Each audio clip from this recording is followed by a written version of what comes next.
नमस्कार बच्चों। पिछले व्याख्यान में आपने सातवाहन युग के जो शासक हैं उनके बारे में पढ़ा, उनके साम्राज्य विस्तार नीति के बारे में पढ़ा और अब हमारा जो टॉपिक है वो है सातवाहन युग की सभ्यता और संस्कृति।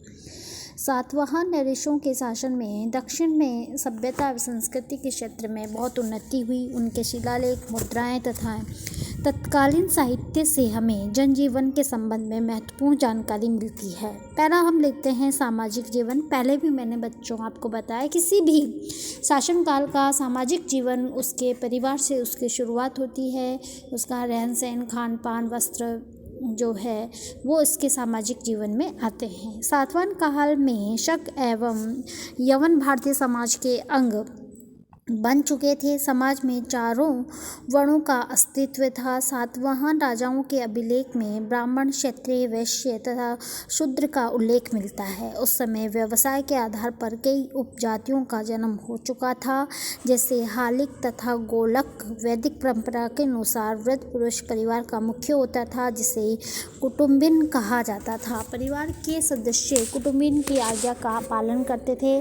अंतरजातीय विवाह उस समय प्रचलित थे और वशिष्ठ पुत्र सातकर्णी ने विदेशी शक जाति के शासक रुद्रदमन की पुत्री से विवाह किया था। सातवाहन युगीन समाज में स्त्रियों को सम्मान की दृष्टि से देखा जाता था। आवश्यकता होने पर वे शासन कार्य का संचालन करती थी। जैसा कि सातकर्णी प्रथम की मृत्यु पर उसकी स्त्री नागनिका ने किया। वह अपने पति के साथ धार्मिक कार्यों में भी भाग लेती थी। नागनिका के नानाघट अभिलेख से पता चलता है कि उसने अपने पति के साथ अश्वमेध यज्ञ का आयोजन भी किया। नासिक प्रसिद्धि से विदित होता है कि उस समय विधवा स्त्रियां यंत्रमण जीवन व्यतीत नहीं करती थी। यानी हम कह सकते हैं कि उस समय का जो सामाजिक जीवन का जो स्तर था वह उच्च था। समाज में ऐसा नहीं था कि स्त्रियों को केवल प्रदा प्रथा में रखा जाए। और आपने देखा कि उस समय मात्र सत्तात्मक यानी गोत्र है वो पिता के स्थान पर माता का लगना, ये बहुत बड़ी बात है कि मात्र सत्तात्मक समाज उस समय था। फिर हम लेते हैं धार्मिक अवस्था, यानी धार्मिक स्थिति सातवाहन राजाओं की कैसी थी। तो सातवाहन राजा ब्राह्मण थे, अतः उन्होंने ब्राह्मण धर्म के पुनरुत्थान के लिए हर संभव प्रयास किए। सातवाहन राजा वैदिक यज्ञों में रुचि लेते थे तथा अनेक प्रकार के यज्ञ करते थे। सातकर्णी प्रथम ने 2 अश्वमेध यज्ञ, एक राज सूर्य यज्ञ किया था। शिव और विष्णु की पूजा का व्यापक प्रचार था, यानी वहाँ के जो लोग थे वो शिव मतलबी और विष्णु के पूजा उपासक थे। ये सब कुछ होते हुए भी सातवाहन शासक धार्मिक क्षेत्र में उदार व सहिष्णु थे। इस काल में बौद्ध धर्म को पर्याप्त प्रोत्साहन प्राप्त हुआ। इस काल में अमरावती के स्तूप का विस्तार हुआ तथा कई एक स्थानों पर स्तूपों व गुहाओं का निर्माण हुआ। बौद्ध धर्म के अनुयायियों को भूमि तथा धन का दान दिया गया। इससे हम ये अनुमान लगाते हैं कि उस समय के जो शासक थे वो केवल यही नहीं थे कि वो शिव के उपासक थे या विष्णु के उपासक थे या अन्य धर्मों का अनादर करते थे। वे सभी धर्मों को सम्मान दृष्टि से देखते थे। जैसे कि बौद्ध धर्म को उस समय उन्होंने जो उस समय का प्रचलित धर्म था उसको उन्होंने प्रोत्साहित किया, गुहाओं का निर्माण किया, अमरावती के स्तूपों का विस्तार किया। इससे पता चलता है कि वो धार्मिक दृष्टिकोण में सहिष्णु थे। फिर है कि आर्थिक अवस्था, किसी भी काल की चाहे अर्थव्यवस्था ले लीजिए, अर्थव्यवस्था में उस समय का जो मुख्य आधार है, जिस पे जीवन का मुख्य आधार है, उसके बारे में उस समय जैसे कृषि है, पशु है, जो उद्योग है, व्यापार है, वाणिज्य है, वो उस समय की अर्थव्यवस्था में आता है। तो हम देखते हैं कि सातवाहनों के शासनकाल में दक्षिणापथ आर्थिक दृष्टि से संपन्न व समृद्ध था। उनके काल में उद्योग, व्यापार, वाणिज्य एवं कृषि में बहुत उन्नति हुई। दक्षिण भारत में पैठण, नासिक, जुनार आदि व्यापार के प्रसिद्ध केंद्र थे। इसको नोट करेंगे आप। दक्षिण भारत में पैठण, नासिक, जुनार आदि व्यापार के प्रसिद्ध केंद्र थे। विदेशों से भी जल और स्थल मार्गों से व्यापार होता था।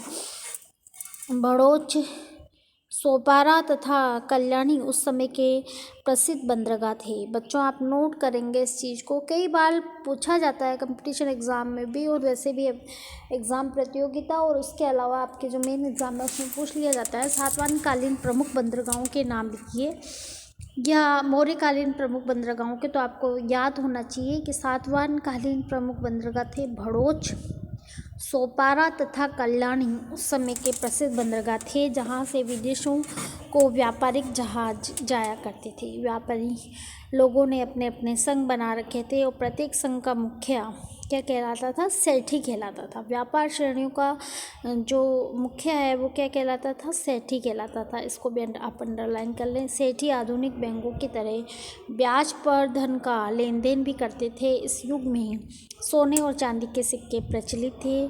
सोने के सिक्के, स्वर्ण व चांदी के सिक्के कृष्ण तथा चांदी व तांबे के जो सिक्के जो दोनों को मिला के बनाए जाते थे वो काशापण कहलाते थे। इसका डिफरेंस याद कर ले। सोने के सिक्के तो स्वर्ण, चांदी के सिक्के क्या कहलाते थे? कृष्ण। उस मौर्य काल में निशक, और चांदी और तांबे दोनों को मिला के जो सिक्के बनाए जाते थे उन्हें काशपण कहते थे। इन चीज़ों को तीनों को आप नोट कर लें। ये सिक्के इस युग की आर्थिक समृद्धि के सूचक हैं। किसी भी शासनकाल में अगर सोने के सिक्के मिलते हैं बहुत सारे तो हम कहते हैं वो काल सोने का स्वर्ण काल था। चांदी के सिक्के यानी सामान्य स्तर, चांदी और तांबे यानी थोड़ा सा मध्यम स्तर हम इसको मान सकते हैं। फिर आता है कि उस काल का जो शासन प्रबंध था वो कैसा था।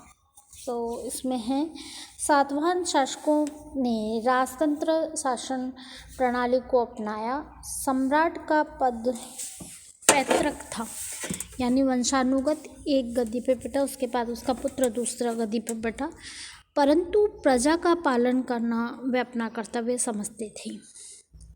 गौतमी पुत्र सातकर्णी जैसे शासक ने जन कल्याण के कार्यों में विशेष रुचि ली और जनता को सुखी तथा श्रमत बनाने का हर संभव प्रयास किया।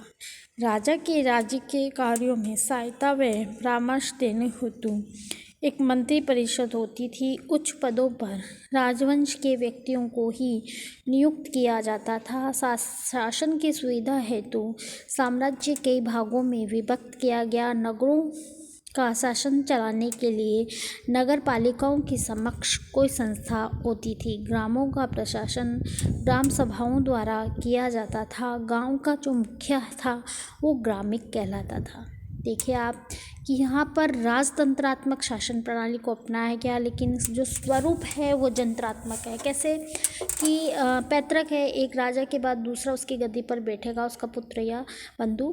तो गौतमी पुत्र सातकर्णी जैसे शासक जो था उसने जन कल्याण में रुचि ली। उसने जनता को हर सुख प्रदान करने का हर संभव प्रयास किया।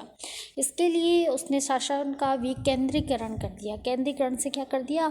विकेंद्रीकरण। मंत्रियों में, मंत्रियों से अन्य मंत्रियों में, फिर नगर पालिकाओं में, और ग्राम की जो सबसे छोटी इकाई होती है ग्राम यानी ग्रामीण संस्था, तो गांव का मुखिया जैसे आज हम उसको सरपंच कहते हैं, उस समय क्या कहलाता था? ग्रामिक कहलाता था।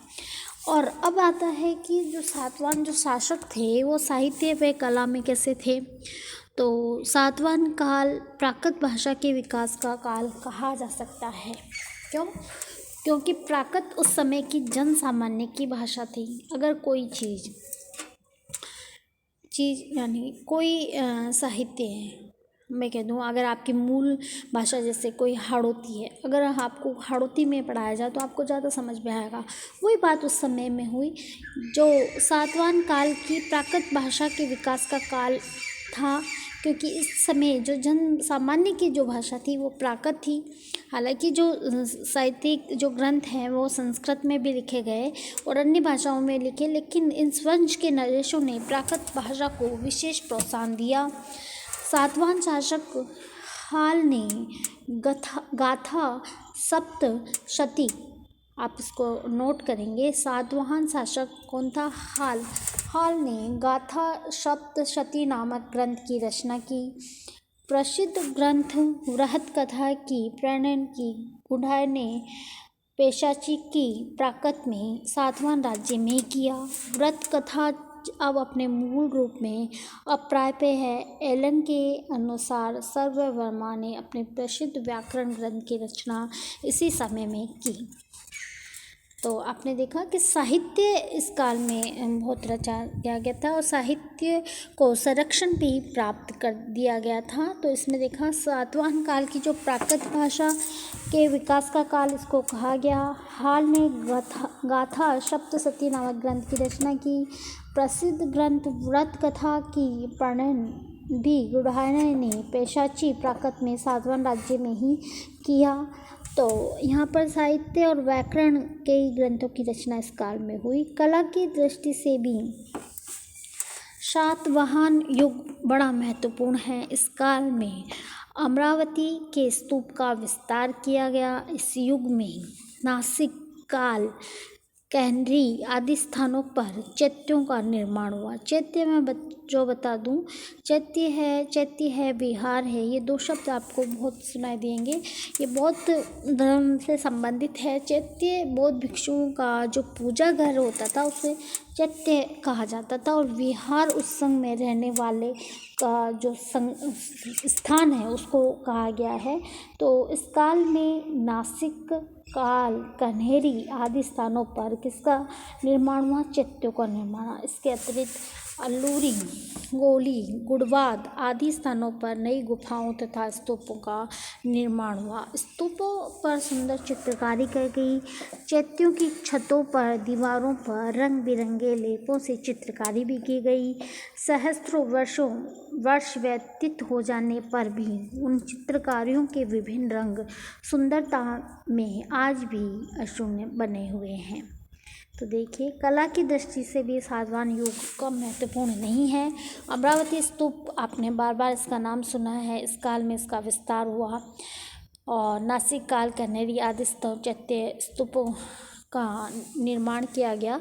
तो आपने देखा कि उस समय की जो कला है वो अभी की कई कला से बहुत महत्वपूर्ण है। सुंदर चित्रकारी गई है चैत्यों की छतों पे, दीवारों पे, और वो इतनी सुंदर है कि आज भी उसमें सजीवता है।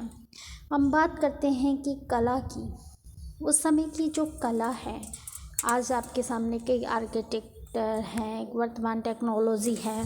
आप कहीं से भी फ़ोटो नेट से निकाल लेते हैं कि ये उस समय का फलाना किला था, या उस समय की चित्रकारी थी, या उस समय की स्तूप कला थी।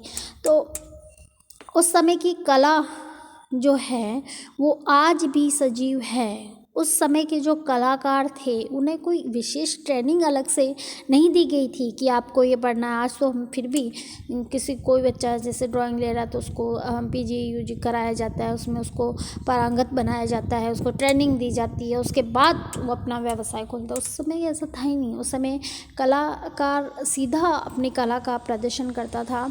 जितने भी किले हैं आपने देखा, आप इतिहास के विद्यार्थी हैं, जो आपके निकटतम किले को देख लीजिए, अगर कहीं जाना नहीं हो तो निकटतम किले को देख लीजिए, उसकी बनावट को देखिए, उस काल की जो कला है उसको देखिए कि वर्तमान कला से वो कितनी